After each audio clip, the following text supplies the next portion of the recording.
when people ask what my niche is, I say millennials who have crippling anxiety that work from home wanting to be nostalgic. It's like, what? who have a fear of getting fired. Literally so amazing. This is College Presents, the Millennial Girls Podcast, sponsored by Dezo.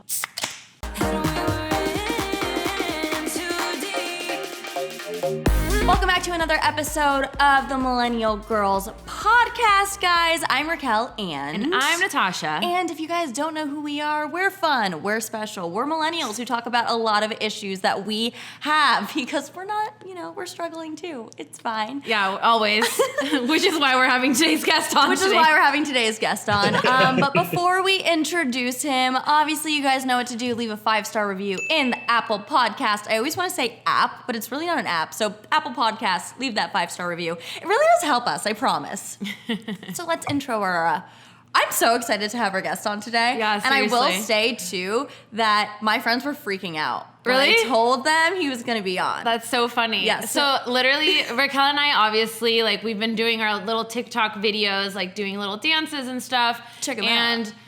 And, this guest happened to just show up on our For You page. Then we see him on Instagram and we're like, okay, we got to talk to this guy. I was like, friend. I'm like, this guy is a millennial. He gets it. He talks all about it. So it's just me, Rod. Just me, Rod. You've seen his TikToks. Yeah, he's blown I'm up. Sure you have. E-News has said he's like one of the top TikTokers of 2020, which E-News, oh my God, I would have a heart attack. Yahoo's written about him. I mean, basically every big media outlet. So welcome to our podcast. You're officially a millennial girl.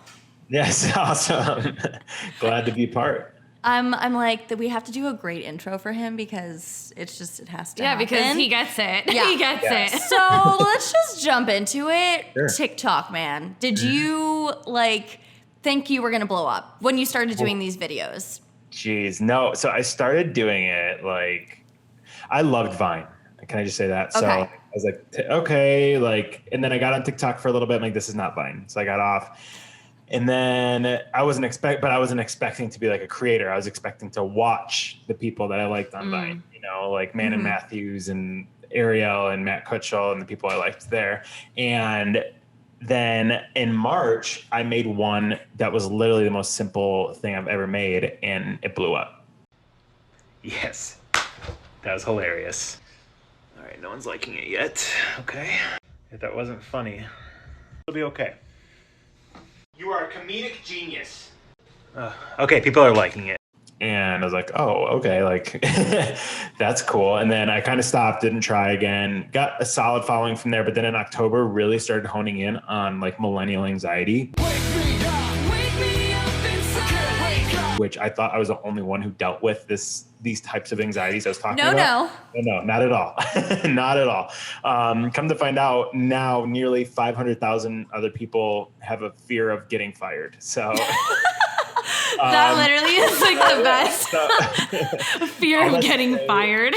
Yeah, literally. All that to say, October to now, I've gained so Instagram, I'm almost at 300. I'm at 250K almost, and 425K on TikTok. To answer your question, I was not expecting it. I have a 9-to-5 job. I'm not a content creator, so it's kind of fun. Yeah. Wait. So what do you do?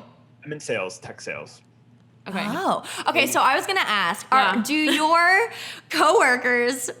A, do they follow you? B, how did they find out you were TikTok famous and basically now Instagram famous? Yeah. Was it oh shit, we can't talk about stuff now because it's gonna end up on TikTok? Yeah. Or let's actually just go, with it, and he's just gonna put it on there, and everyone else is dealing with it too.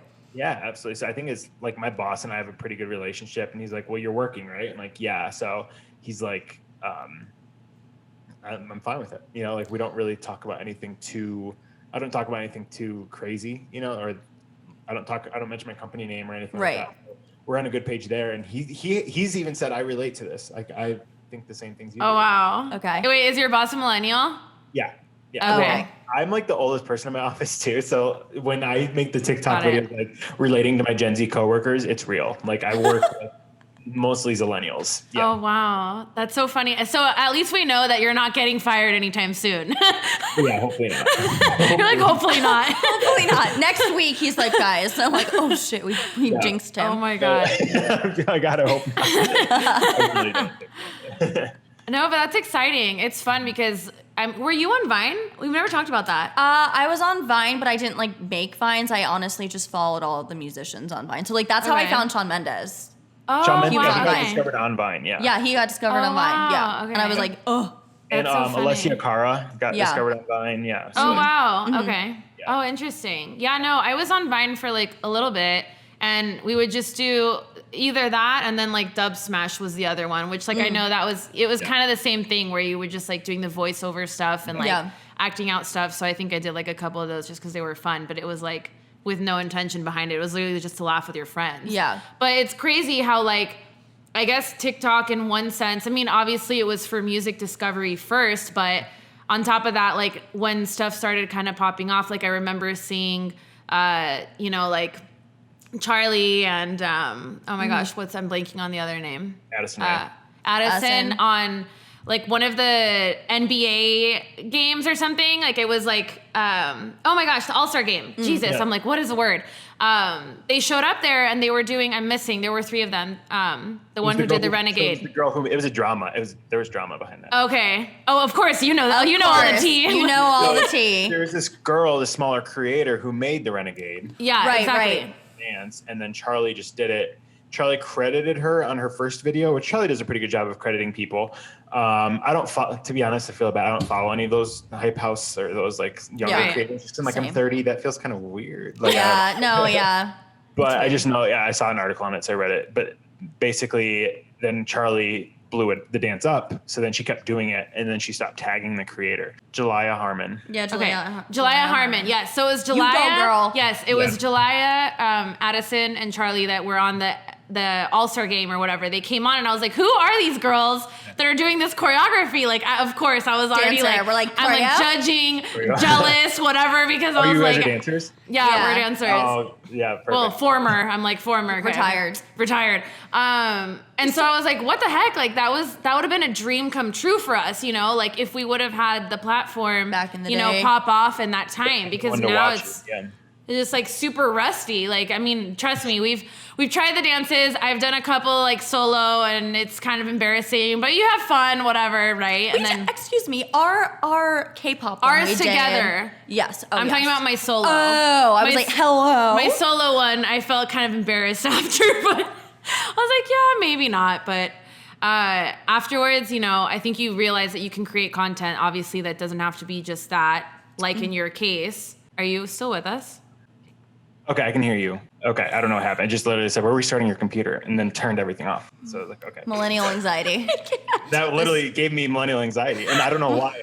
But I'm like, oh God, these girls are gonna hate me. I don't know, like that was the first thing. I literally just Something saw out of my control. No, we saw your face and like panic. Yeah, panic. like your facial expressions weren't matching the conversation. So I was like, wait, I think something is happening right now. Millennial anxiety. I was like talking about how cringe like my solo dances on TikTok were, and you started making those faces, and I was like, oh God, what did I do? I was like, oh God, I was like, cringe? has he seen my dance or something? Okay, so actually low-key like watching dance videos because I've always wanted to be not wanted to be a dancer, but I've respected dance. Yes.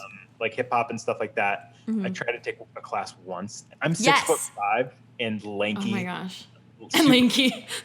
So like just like my coordination is just off. So I even learned the Renegade and it took me 4 hours to learn the Renegade. Oh yeah. No, Renegade was hard, okay? Like it's hard for dancers because you're learning from a video. Yeah. It's difficult. And you have to like flip it. It's hard. I can't. Yeah, the first one we did was, I think it was Dua Lipa's. Yeah. She did one choreo on Sitting the stairs down. with her dancers behind her, and they looked a little bit like kind of like sped up, but it was on tempo, and we were just getting on TikTok, so we didn't understand. So we're like trying to learn the choreo, flipping it, slow-moing it, all this stuff. Like, how the heck do I'm you like, do how this? is she going left? Is she going right? And or then left? we realized that there was a feature that slows down the music, and we're like, oh. That's how they did it. And that is how we learned the twice TikTok challenge. Yeah. Because if we didn't do that, we would have never been able to do it. I'm still learning certain things about TikTok, and I'm just like, that's why I think it's so great, and why my boss doesn't mind me being on TikTok, because you guys see my videos. It's literally at my desk singing a throwback song. Wait, so that's no, but you're doing it from home though, right? You're not like in the office. Yeah, I'm working from home. Okay. In the office, he No, because I was like, wait, in the office, that'd be hilarious. My coworkers love it though. It's so crazy. Like even some, like if they're listening, I love you all. But I just growing up, I was bullied heavily. Like I was overweight. Like which is like I'm glad I got out of that because I had health issues and stuff like that. But there was certain anxiety that came along with it through college. Like I did not get along with the frat crowd because they were just like triggering from the whole bully situation. And then now I work with like all Millennial frat guys. Like so it's You work with the frat stars, yes. Yeah, exactly. They all love my TikTok, which at first I'm like, oh my God, but they're like, we're obsessed. Like they'll even crash my live sometimes. It's fun. Yeah, and sorry, go ahead. No, go ahead. This is kind of crazy. Our marketing guy, like who's head of our marketing team at work, he found me on TikTok because he does TikTok for our company.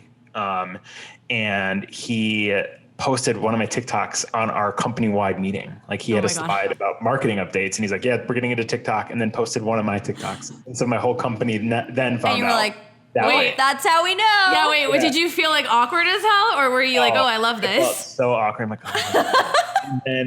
oh.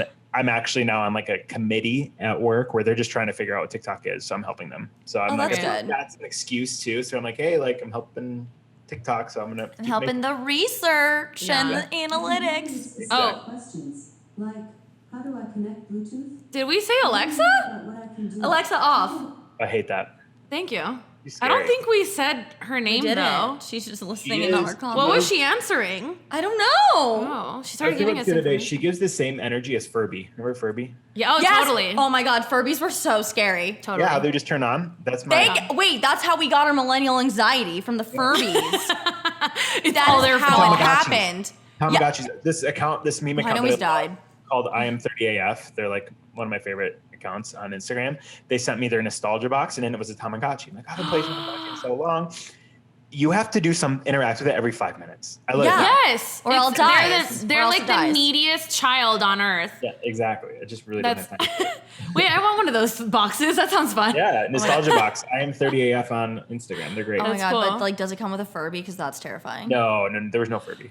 Phew. Okay, that gives me nightmares. Don't give them ideas. Yeah, mine would like talk. Like I would have a Wake up friend in the middle come of the over. night. We'd do like a sleepover. She'd bring her Furby and I'd have mine, and then they'd start talking to each other in the middle of the night. And we're like, how did that happen? Yeah, it's terrifying. Mine would inspiring. do that. No, like literally they would talk. They started to talk. Like one spoke, and then the other one would start speaking. So you're like, wait. Like it was the most bizarre thing. They were 100% conspiring how to kill us. To kill us. I had the robot dog that like flipped. Yes, I did too. Same. I like those more than the Furbies. Yeah. Yeah, those were nicer, not so creepy, but Those didn't disturb us. yeah, seriously. So now that you've mentioned that you're surrounded by, let's say, people that were, bullying you back in high school, I'm super curious to know what the dynamic is like for you now. Because at least like from my perspective, obviously it's been a long time since graduating high school, but during the years to come to this point, there were moments where like if you were to, confront somebody from that time or whatever that you kind of like hated, like you'd have this bitterness inside yourself, or you secretly hated them, or like you didn't want to deal with them. So like now that you are, and like I guess Dealing with that kind of maybe crowd. I'm like curious to know what that's like now. Yeah, absolutely. So I think for me now, it's I don't want to say therapeutic because I go to therapy and I don't want to discredit my therapist because she's great. We love therapy. Which is a whole nother subject. I could do a whole podcast on millennials and therapy, like why therapy was like frowned upon basically for us. Like I know for me, if you said someone's going to therapy, like in my head automatically they were in like an asylum. It was just like those were hand in hand with each other. I digress. So everyone should go to therapy as a millennial because Amen. It's very helpful. But yeah, like I think it's kind of great just because they're proving me wrong, I guess. And I'm helping them as well, just because being as a millennial, like they're coming fresh out of college, like fresh from their frat house. And they're like, oh, like real world, I'm like, yeah, you don't just encounter frat men, you encounter different types of people. You have to kind of get out of your box. So like, I'm a culture carrier, if you will, in my office, where I like to talk to like different departments and stuff. So getting people out of their box and doing all of that has been helpful for them as well. So I don't know. Yeah, I took kind of a risk going to my current company because I stepped back all the way down to like the beginning of the sales role process, entry level, and then I built my way back up to where I am now. Yeah, it's just been kind of cool to be alongside them and kind of like as a 30-year-old helping 22, 23-year-olds with my I mean, that's awesome too, because it's like it's empowering, right? So like not only are you like, I guess, letting go or forgiving the past, but I would think it's empowering to be able to lead, you know, those people now, where before it was, you know, the complete reverse. Yeah. Yeah, exactly. That's awesome. And I was just telling Racquel this the other day. So speaking of, to kind of like go along with what you were saying with that, in high school, I was like not a fan of my high school. I wasn't like full on bullied or anything, but I just never felt like I fit into any crowd. Like I did have like a couple of my really good friends, luckily, because if not, that would have just been a nightmare. But I was on my dance team and it was 25 of us, all girls, and being with 25 other 24, I guess, including myself, being with that many girls, and you're all young, you're all in high school, you know, everybody has, you know, an impression to make, and we all want to be front and center. It was super tough, and like I just didn't feel like I belonged. I didn't get along with them.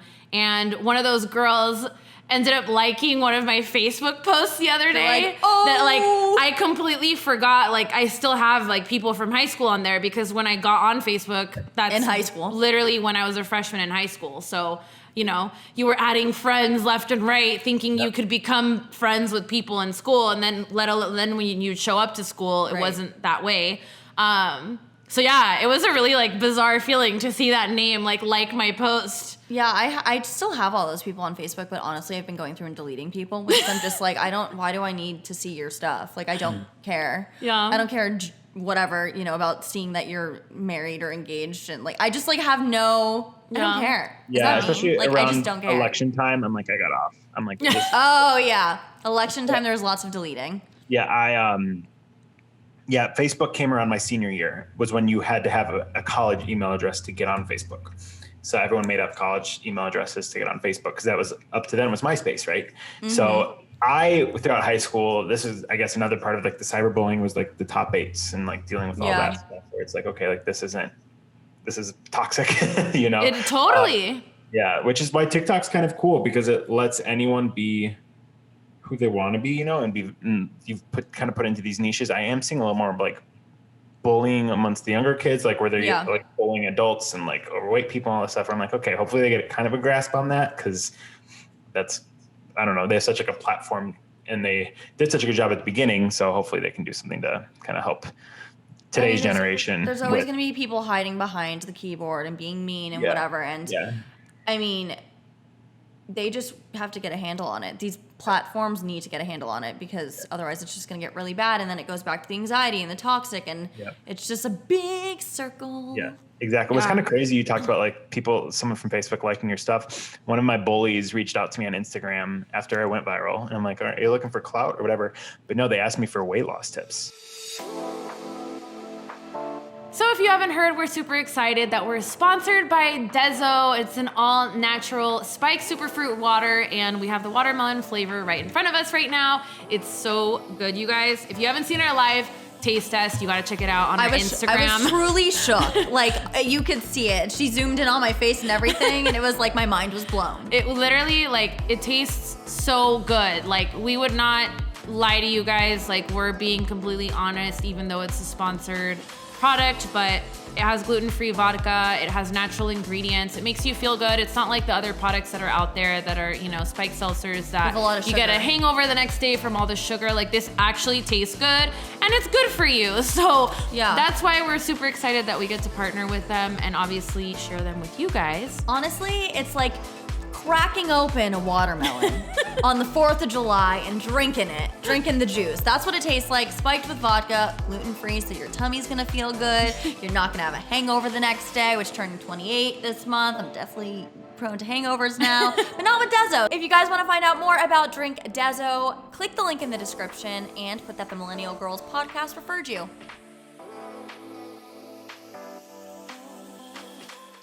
Stop. Wow. Yep. Wow. I just got goosebumps. I did too.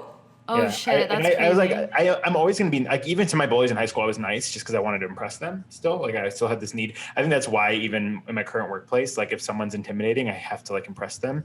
It's just something I'm going to go through my life with and am accepting. But they, I was like, yeah, for sure. I'll give you some tips. Wow, that's crazy. You know? Damn. So when you got the message at first and you saw the name, like what was your initial reaction? And did they ever like apologize or did they forget that had happened? There was no. So that person didn't apologize. They didn't acknowledge it. I didn't acknowledge it to them. I basically just responded to their message.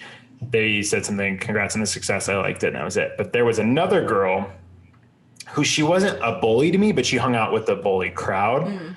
She messaged me and she's like, oh my God, I'm seeing you all over on Facebook. I'm like, yeah, I don't want to. Oh my God. Oh my God. Like, oh my God, you're everywhere. Yeah, I am. Bye. She said, she saw one of my posts about me being bullied and she goes, I didn't know you went through all that. I feel bad is what she said. So I didn't respond. Like, is that an apology? I don't know. So I just like didn't know how to take it. So I just read it. I left her unread with that one, but I like, yeah, right. Yeah. It was like a statement and you're like, what do I do with that? Yeah. Is this helping you somehow? Yeah. Like this, you somehow flip this whole thing on you. So I'm like, right. It's interesting. Yeah. I mean, take the higher road grounds. Don't ask me about things. Oh yeah, take the higher grounds. But okay, I feel like there's a time though. Like take the higher ground. If someone's being genuine and like with the weight loss thing, that's a different situation. But like the other one, if it's just like, oh, I'm seeing you everywhere and like I didn't know you were bullied. The thing is, look, this is the thing though. The people that are bullying too, I mean, a lot of times they don't even realize that they're doing it in the moment. As I know it's, you know, you'd think, wow, really? You didn't? But I feel like a lot of times they don't notice because that's just how they are. No, I mean, they're trying to impress other people around, whatever they're trying to do, right? But I mean, ultimately, you know, I don't know. It's a tough subject to talk about. And I think I was just talking to Racquel about this before coming on is like, when you go back and think about, you know, the people that you might have had issues with, I was listening to Almost 30. They did an episode about like, having conflict with female friends, at least like for us, like between female to female, and how it's really tough to trust other females because we're all like so competitive with each other. And then they were like reminiscing on how like in high school they were like, you know, they'd get like competitive about something over a guy and it was just so stupid. Like now they're laughing about it, but of course like in that moment it just feels like so real, and then it causes like your friendships to fall apart. Yeah. I mean, I don't know, I've said this before on a different episode, is I never had like friendship issues really in high school, but I was bullied. It was the similar situation, but it was just mean girls being so mean for no reason. And I was just like, why? You know what I mean? Yep. But I don't know. I feel like it's there's no need to bully. Like, why are you bullying someone? But when that happened to you in high school, have any of them approached you now? No. No? No. And if they would, how would you react? I probably wouldn't answer. Okay, I know that you had told us before that if we ever have an idea for a TikTok, can you please do a TikTok then of when you receive the message from that person in high school? Can you do something like that? I thought about it, but since they follow me, like I don't want to expose them, you know, and like. No, but like not with names, or is it still the same thing? I did post that. You did? Okay, I didn't see that one. Like before I blew up. Before he blew up. Yeah, I posted. I'm popular now. Like when I was at like 20,000 followers, so that was like August. Mm-hmm. Yeah. Just 20,000. Just 20. Which is crazy because like now I have to kind of keep that in check because the algorithm is so annoying. But yeah, preach. Every morning. So what are your TikTok tips now? Now, like at this point. We have a side text with a couple of the big TikTokers, which is kind of fun. And every morning we say a little love note to the TikTok algorithm. Like, good morning, algorithm. You look beautiful today. Hope we have a good day, stress-free, and we're able to love each other. It's actually pretty funny. We have like an all-day thread about it. That's amazing. Yeah. But I guess tips would be just like they say it, but find a niche and be unique with it. Like for me, I was posting work from home stuff. How many people do you see posting work from home stuff? And they're slowly growing, you know, which is great. But then I started posting the millennial stuff, and then that took a hit. And then I started posting anxiety with the millennial and the work from home stuff. And then that just blew up. Yeah. It's always the anxiety. That was your secret sauce. The secret sauce is millennials have anxiety and post about it. So that's when people ask what my niche is, I say millennials who have crippling anxiety that work from home wanting to be nostalgic. It's like, what? who have a fear of getting fired. Literally so amazing because I was obviously, as one does, stalking your TikTok today, and I was just going through every single one, and I was like, oh, every song was just better than the next. And I was like, we grew up with the best music. Everyone else is just Literally. But that trash. was what kind of blew up for me is when I started blowing up, I was doing Cascada, which everyone knows, Jesse McCartney, which everyone knows. And I'm like, okay, I'm going to take a risk here. My most nostalgic song that I just remember, even through high school, it was like my guilty pleasure song. Like I thought I was the only one that listened to this, is Juliet by LMNT. Do you guys know that song? Wait, I know it. How does it go? Juliet, I think. Oh, yeah.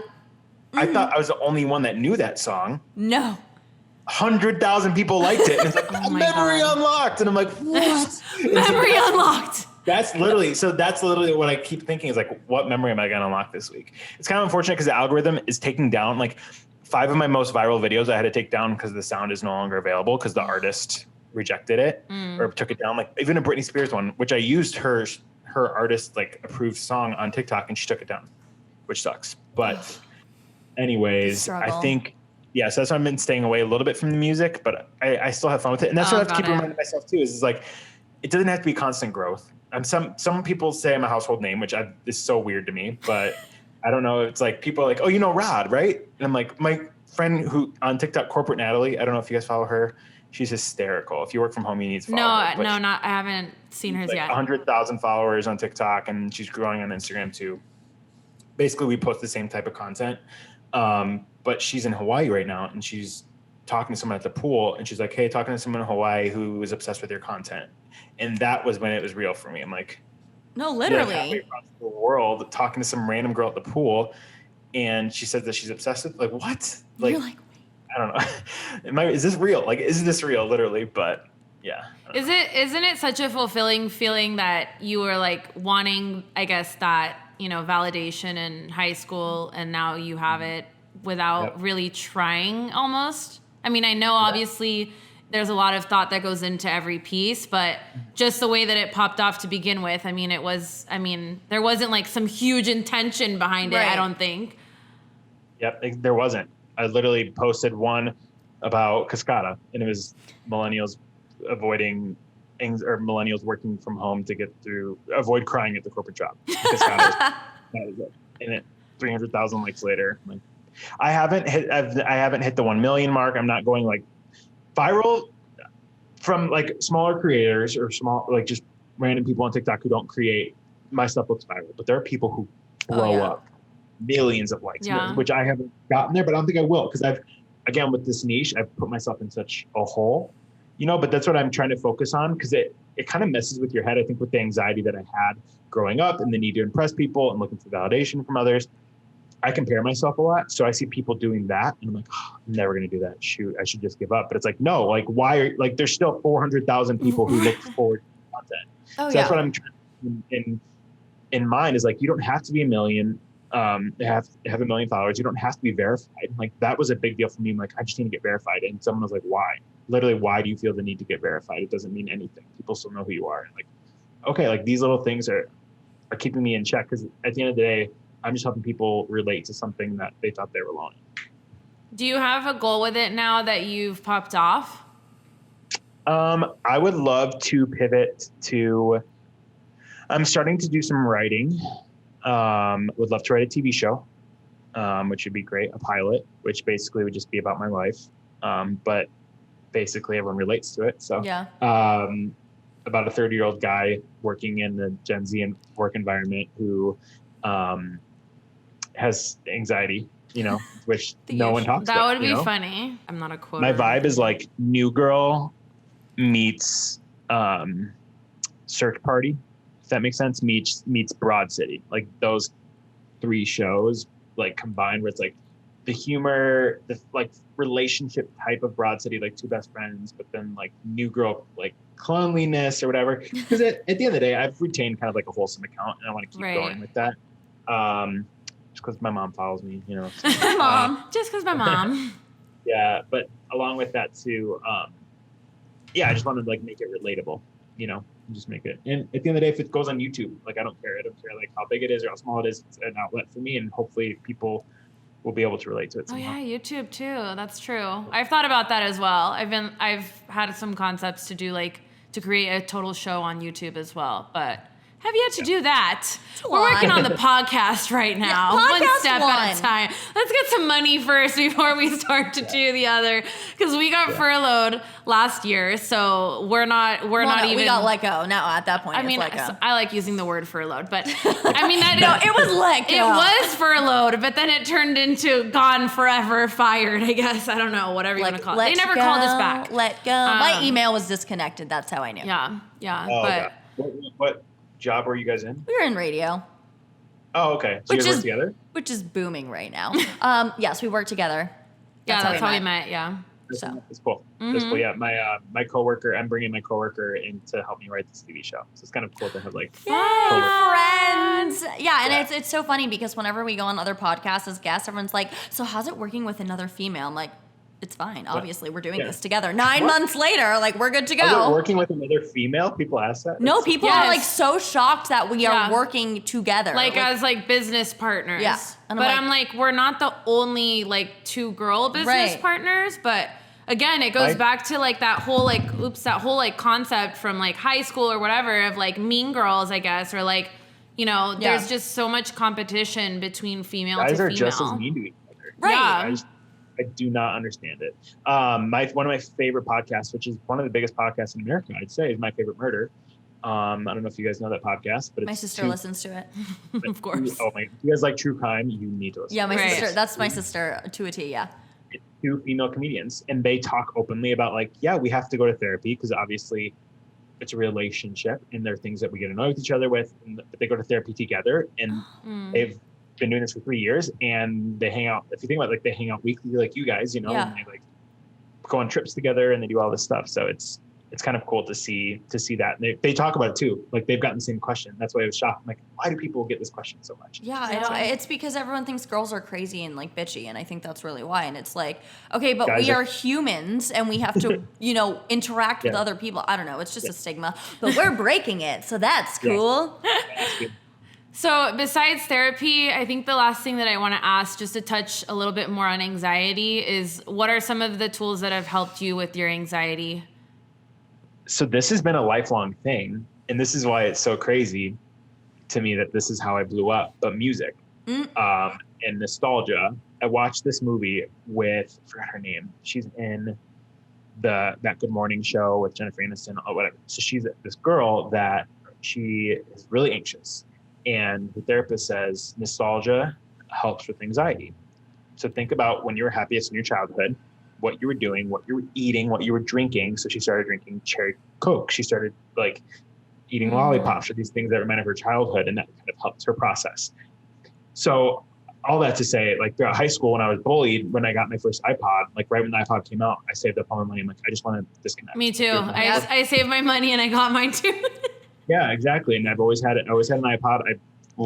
I had thousands of songs on it, which I can't get into my old iTunes library, which I'm so upset. I'm like, if I could do that, like, you're like, you'd have so much more inspiration for content. Yeah, exactly. But so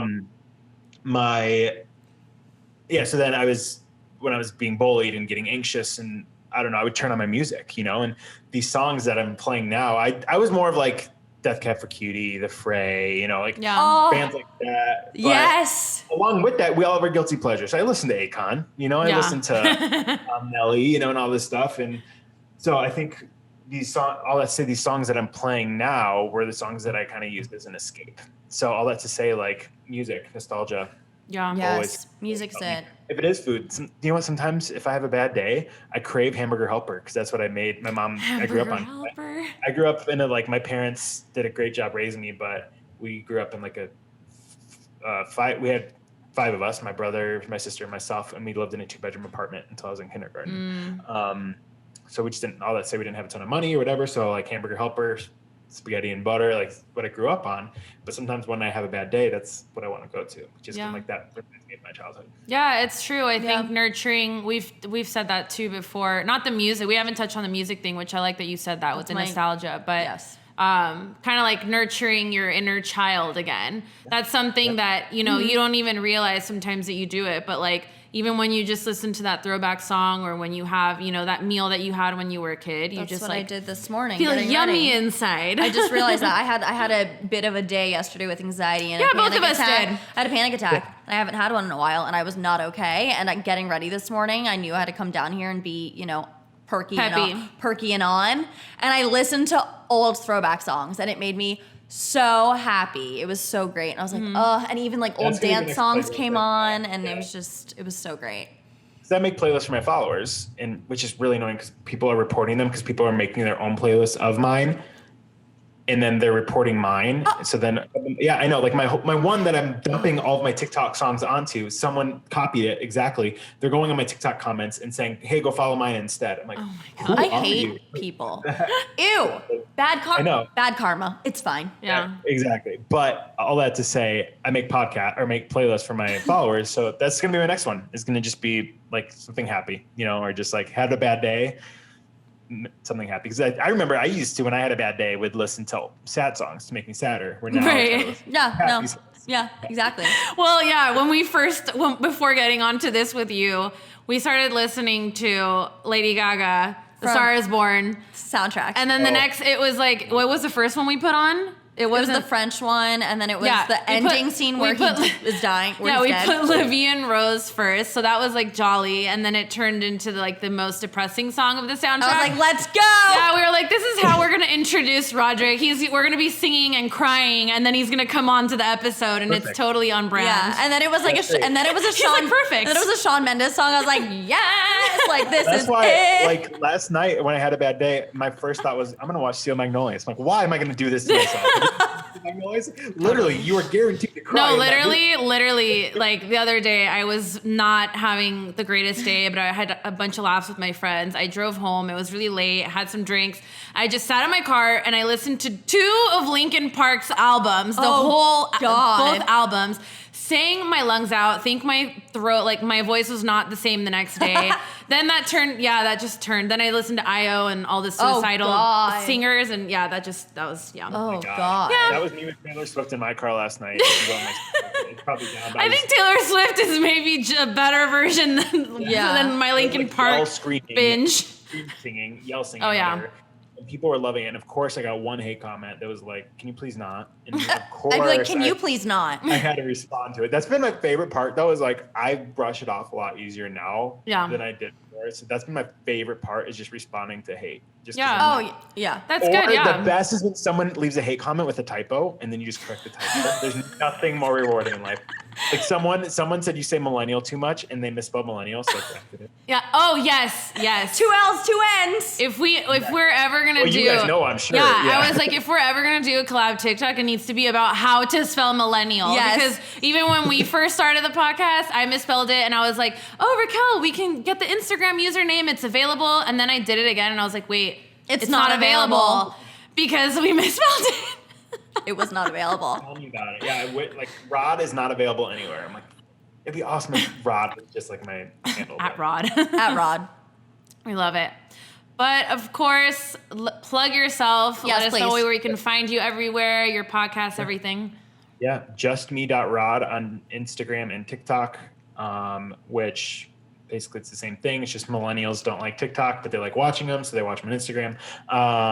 And then Twitter is justme_rod, because you can't have a dot in Twitter handle. Because Twitter. Yeah. And it's You're not allowed to have a dot on Twitter. and that's and don't why add me on LinkedIn. It's creepy. Can I just plug this? It's creepy if you add me on LinkedIn. All right, I don't like it. I don't like it. I'm adding you on LinkedIn. You guys can, because We're friends. I've gotten people have like dug to find me. People are like, hey, what company do you work for? I want to add you on LinkedIn. I'm like, I'm not telling you. And they still found me. And they're like, you're my favorite TikToker. I'm like, what are we accomplishing? You're like, can't you tell me that on TikTok? Yeah, exactly. Please don't. Oh God. Millennial things, I guess. Yeah. Millennial problems. Hashtag just millennial anxiety things. Exactly. Yeah. All right. I can't wait for you to, I can't wait for your show to get picked up. That's going to be it. It's going to happen. We're manifesting it right now.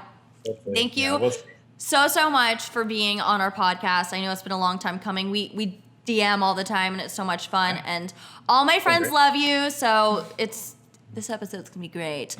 You guys know where to find us at Millennial Girls on YouTube, and we're on everything: YouTube, TikTok. We're on LinkedIn. Find us there too. You can follow us on LinkedIn. Yes, so follow us. Make sure to subscribe on YouTube, on Apple, Spotify. Leave us that 5-star review. And my personal is at Natasha Salehi. At Racquel Goldy. We'll see you in the next one. Peace, love, and unicorns. Peace, love, and unicorns.